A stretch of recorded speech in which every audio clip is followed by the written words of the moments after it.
The school gates should never become a battlefield. They are meant to be a place of first steps, small backpacks, nervous smiles, and the promise of a future shaped by learning rather than fear. But on Thursday morning, outside Addington Primary School, that promise felt dangerously fragile. Parents did not arrive with lunchboxes and homework reminders. They arrived to stand guard. They arrived with fear in their eyes, bodies tense, scanning the road, waiting for a confrontation they believed was inevitable.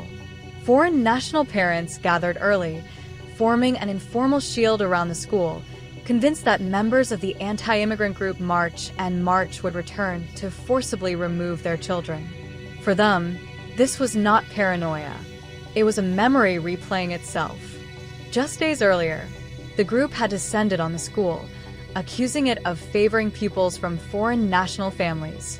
And for many of these parents, the trauma was still fresh from another place of supposed safety, Addington Hospital, where they say they were chased away before. "I'm here because I heard they are coming to chase our kids away," said Sikazani Faraha, a parent originally from the Democratic Republic of Congo. Her voice carried the exhaustion of someone who has learned to expect hostility as part of daily life. They don't care whether the kids are documented or not. They just chase everyone away. "We are very scared." Fear hung in the air like humidity before a storm. Parents spoke in hushed tones, children clung to legs, and the school's ordinary rhythm was replaced by the uneasy feeling that something could erupt at any moment. Faraha rejected the claim that the school had somehow been taken over by foreigners. She said the reality was far simpler and far more human. "The only reason there are many of us here is because we are staying in the area," she explained. "People live nearby. Children go to the nearest school. That is how communities work, or at least how they are supposed to."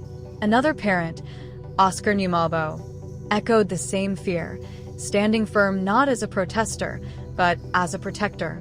"We feel that our children are not safe," he said. "So we came to protect our minors." His frustration was clear. There is no way in the world that children can be admitted and others come and request that they be taken out. To him, the idea was absurd and cruel. Children are not political tools. They are not bargaining chips. They are learners. But outside the school gates, competing narratives collided. March leader Jacinta Ngozi Zuma defended her organization's presence, saying they had gone to the school to advocate for South African parents whose children had not been admitted. According to her, the situation at Addington Primary reflects a broader failure by the Department of Basic Education to support local families displaced by floods and poverty. She claimed tensions flared when foreign parents insisted their children also deserved education and relief from overcrowded classrooms. "They told us this is their country too," Ngozi Zuma said. "They don't want their children to be in overcrowded classes." She painted a picture of desperation on all sides, describing South African parents who had been forced into the area after floods and were unable to secure school placements for their children. "The department is not assisting them," she said. Ngozi Zuma went further, claiming that about 60% of learners at the school are from foreign parents and alleging that many do not pay school fees. "The children were there, and they were crying," she said. "I feel helpless." Her words attempted to frame the confrontation as an act of advocacy rather than intimidation, but the presence of fearful parents guarding a school told a different story. South African parents outside the school did not hide their anger or despair. For them, this was not about hatred, but about exclusion and helplessness in the face of a system they feel has failed them. Kaniasila Sithini said she had been trying to get her child admitted since March last year. Each visit ended with the same answer: the school was full. "Even the security guards refused to let us in," she said. Her pain was raw and personal. "My child is at home while others are here getting an education," Sithindi said. "She is supposed to be in grade 1, but she is still at home sleeping." In her voice was the ache of a parent watching time slip away, knowing that early education is not something you can simply postpone without consequences. Another parent, Zethembiso Mthembu, said she too had been visiting the school for months. On Wednesday, she said, parents were told to write their children's names on a list, but no one explained what would happen next. No timeline, no clarity, just more waiting. She accused some foreign parents of being aggressive and confrontational during the standoff.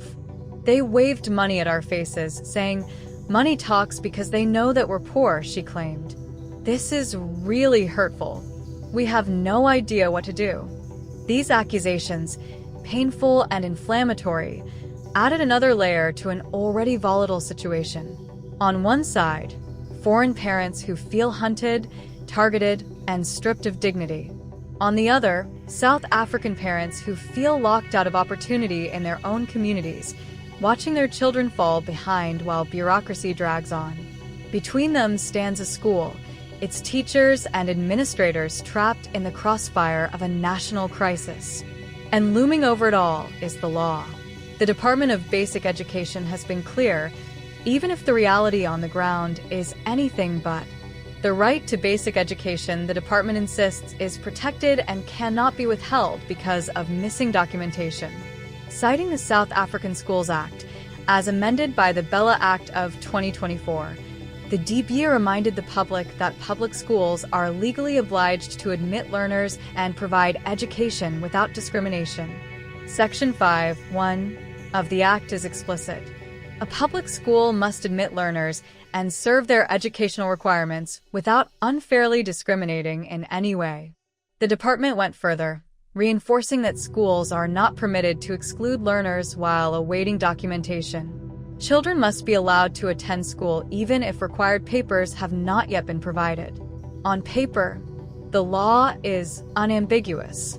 In practice, the situation at Addington Primary exposes the deep cracks between legal principle and lived reality. Classrooms are overcrowded, resources are stretched, schools are overwhelmed, communities are under pressure. And into that pressure cooker steps vigilantism, fear, and anger. What unfolded outside Addington Primary is not an isolated incident. It is a snapshot of a country wrestling with unresolved questions about migration, inequality, and access to basic services. When hospitals, schools, and housing systems buckle under strain, the competition for space becomes brutal. And too often, children become the visible casualties of adult failures. For foreign national parents, the fear is existential. Many fled war, instability, or economic collapse, believing South Africa would offer safety and opportunity. Instead, they find themselves defending their children's right to sit in a classroom, to learn the alphabet, to dream of a future beyond survival. Being chased from a hospital, then a school, sends a devastating message. There is nowhere you truly belong. For South African parents, the anger is also rooted in fear. Fear that their children are being left behind. Fear that poverty and displacement have trapped them in a system that does not hear them. Fear that the promise of democracy has not translated into equal access to opportunity. When a parent watches their child sit at home while others go to school, resentment is almost inevitable. But when that resentment is redirected at children, when school gates become contested ground, something fundamental breaks. Education is supposed to be the great equalizer, the one space where the sins of politics and policy failures do not follow children into the classroom.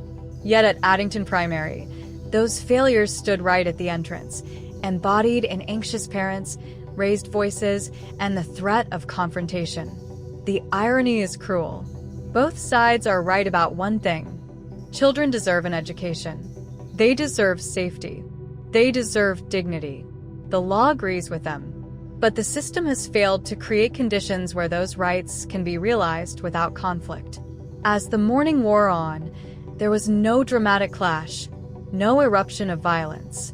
Instead, there was something quieter and more unsettling. A sense that this tension will return, that this was not a resolution but a pause. Parents will still go home uncertain. Children will still sense fear where there should be excitement. And the underlying problems will remain unresolved. Addington Primary became a symbol of a much larger national reckoning. How does South Africa balance constitutional rights with limited resources?